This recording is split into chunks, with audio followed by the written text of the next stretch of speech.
Well, I want to talk about you coaching and like your family life balance.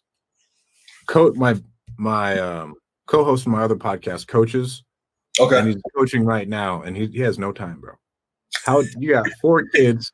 I know what it's like to coach, bro. That is intense. I have 5 kids. Five kids. So at the height of when I first started coaching, I had 5 kids. Well, I have 4. My youngest one wasn't there yet. So we have 4. And I got into coaching. I started a youth league on my own. So my sons were going to a Christian school that had no football program. Like, oh, we can't do this. So I started a whole youth team in the league on my own. So there's a lot, coaching. Dude, I was just coaching. I just left Miami. I was coaching high school football. I was the high school OC in Miami for the last 5 years, right? So if you know anything about South Florida football, high school football is as big as it gets anywhere in the country, right? So like when I was coaching in Michigan, there's no spring football in Michigan. So the spring came, you have a little break.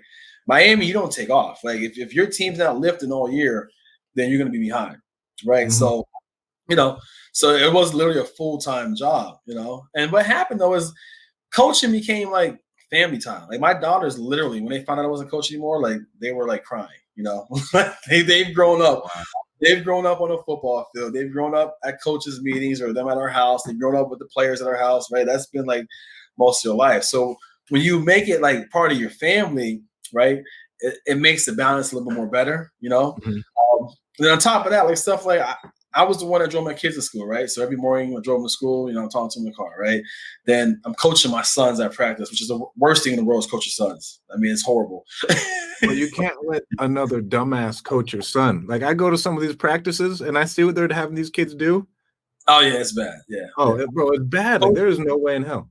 Coaching is bad, especially when you get to high school and these coaches are coming there because they got the best youth team in the league. They can't really coach, but they bring all these kids with them. Yeah, it's a lot of bad apples. So I did coach. Yeah, and that's the hardest part of my son going to college is like, yo, who's coaching him, right? Because he was the quarterback, I was the OC. So I mean, I literally controlled what he was doing for the most part, right? But the tug and war between you and your son when you coach them also is pretty tough, right? So like there are days we would come home and we're not talking because of practice. And we walk into her house, and my wife's just like, "Oh crap, what happened?" Because he goes to his room, I go shut my door, he's shutting his door. We can't even sit down and eat dinner together, So that was tough on us. But I just made it part of the family.